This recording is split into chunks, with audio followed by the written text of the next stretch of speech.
Next up, at UFC Vegas 72, we have Josh Quinlan taking on Trey Waters in a fight that materialized over the last few days. We do not have any DraftKings pricing just yet or line movement. Actually, can you check the line to see if it moved? It dropped like I will. Just a few hours ago. Here, I'll look at it. And I updated it. Minus 180. All right, so the line did move. 150 to 180 over 3-4 hours. Nothing crazy. Josh Quinlan undefeated in his career. He's 6-0, but if you're going to look at his last 5, he's 4-0-1 because one of those knockout wins was overturned for a USADA issue. He's taking on Trey Waters, 4-1 in his last 5. He's stepping up on short notice, 7-1 in his career.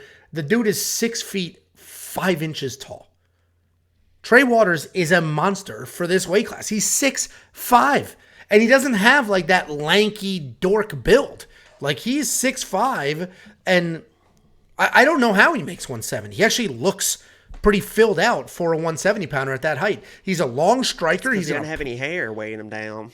That's what it is. He's going to pump that jab. He's going to try and keep range. He does get a little cocky, gets his hands low, but he's fast, he's dangerous, and he's going to be a problem for a lot of people who can't work their way inside of that range. He has that submission loss in the UFC to Gabriel Bonfim, but we now know just how good the Bonfim brothers actually are, and Trey did do pretty well trading with him on the feet. And he's taking on Josh Quinlan. Josh Quinlan was the original person in this matchup. His opponent dropped, so Trey's the one stepping up on short notice. Josh Quinlan's a danger striker, very real power. He's had 2 fights in the UFC with 2 knockouts. The Contender Series win was turned over because of USADA issue, but he's not just a striker. He's also a BJJ brown belt, and he's actively competing in Naga tournaments and in jiu-jitsu tournaments around the country. Super dangerous guy. Has not been in a decision yet in his professional career. And I like Josh Quinlan to get this done. I do think short notice is a factor here, especially when somebody's a massive 6'5". Like, the dude has to cut weight. You're saying that like you're 5'5". 6'5" is not that tall. Get over yourself. Like, oh my God, he's 6'5". I'm looking up. I can't even see his chin. 6'5", 175 pounds. 170 pounds is massive. That's a massive person for 170 pounds. And you're 5'11". So to you, 6'5" is insane. And I was generous. I was generous with that 5'11". Shouldn't that be your goal weight then? If this guy can do it, what's stopping you, buddy? I mean, I'm bigger than this boy. Let's rip that shirt off. All right. I thought I was going to, like Superman, I flexed real quick. I thought I was going to rip. Okay. Anyway, Josh Quinlan hits like a freight train. He does have jiu-jitsu if he needs it. I think he's going to get it done because I think he can work inside that long reach and then bomb away and then get Trey out of there. Trey's going to have to cut a lot of weight. It is short notice for him. He's probably got all sorts of UFC jitters considering his one shot at the UFC. He thought he lost it because, you know, you get on the Contender Series, you lose a fight, it's hard to come back. So I got to go with Quinlan here. I think he bombs away inside that pocket. He should be able to get takedowns if he gets into some trouble, and he's got that BJJ brown belt. Minus 150, I put $75, right? 0.75 units. I put $75 on Quinlan at the minus 150, and if you're a premium member, you were able to tail that, and we'll see what this line ends up at the end of the week. What do you think, Jakey boy? That's one of your biggest money line bets of all time. You got a lot of confidence in this guy. Not of all time. I've definitely this week. You put a unit? You put a unit on a fighter before? I've put 3 on. I had 3 on. I had 3 on Beneil Dariush before that fight got canceled, so now I got to look at it and see if it's worth it again. Oh, look at you.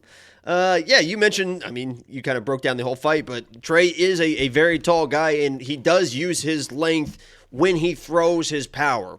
So he's not using it in the entire fight, right? He's not a guy that's just pumping out the jab, using box in and out, using his length. He'll kind of stand right in front of you with his hands. So he's a very, very cocky, very, very confident fighter. When he brings the right hand down the pipe, he will knock you out. The issue is he doesn't do hardly anything in fights sometimes. He will just stand there and stand there and stand there and then one strike and then stand there and stand there. And while he's standing there, he will get hit. He's not he's not like prime Anderson Silva where he's just head moving, head dodging all these strikes and stuff. He will, kind of lean back, but he will get hit. And against a guy that is so explosive and just coiled up like a guy like Josh, that is a recipe for disaster. When you are a tall guy that doesn't really move his head, and you got this short, explosive dude coming at that chin, I think this is a recipe for disaster for Trey Waters. But if he comes in and just snipes Josh, that's not going to surprise me as well. So, the odds are what they are. I understand because of the short notice, the explosion of Josh. That was a terrifying knockout versus Jason Witt. I mean, absolutely put him out. This is going to be a battle of who can land the power shot, and it could be Trey. I'm going to go with Josh because I think he's a little bit tighter, a little bit more experienced, but this dude Trey he's a long dude with some big snipe power, so we'll see how it plays out. Yeah, and the chat reminded us that you were live for his Contender Series fight, and they convinced you to bet on him, and he got smoked. Yeah, that's typically how this chat goes. Typically, every time they tell me to do something. We do have a $2.79 Canadian super chat from Sammy Luciano. Thank you very much, Sammy boy. We don't have DraftKings pricing yet, so it's hard to say what's going to happen with that, but I imagine Josh Quinlan will be, they can start fresh, so he's obviously going to be the more expensive fighter here. And I like him to get it done. I like him to finish. And somebody just mentioned that Trey just a few weeks ago was rocked in a fight. So, sketchy chin, cutting weight, coming in on short notice, a lot going on here. We don't know what the pricing is, so I can't say if I'm going to throw him in there or not. But anyway, no bet for you here? Well, when the props drop, I might, but I don't want to take a money line right now. Maybe does not go the distance. All right. Congratulations on that. Guys, if you want to see his bets when he eventually places them, go to WeWantPicks.com, become a premium member. It's only $10. You can unlock all of the tools, all of the data, the information, everything you have ever needed, including the different analysts. If you don't like anything I have to say, well, don't go to my page. Go to Jacob's page. Look at what he has. Go to Artem's page. Artem is breaking down Bellator, PFL, Cage Warriors, LFA, all of the shows, not just UFC. He'll give you his bets, his picks, and all that stuff as well. Everything is included for $10 a month at WeWantPicks.com. $5 super chat from Joey Tedoro. Jacob, at least I can't be blamed on the Waters L on the Contender Series. Why, Joey led you down a bad path one day? There's a lot of, hey, this guy's from Philly, you should bet him, and then they get fucking steamrolled. That was the, who's the big heavyweight wrestler that just fought twice? Carl Williams.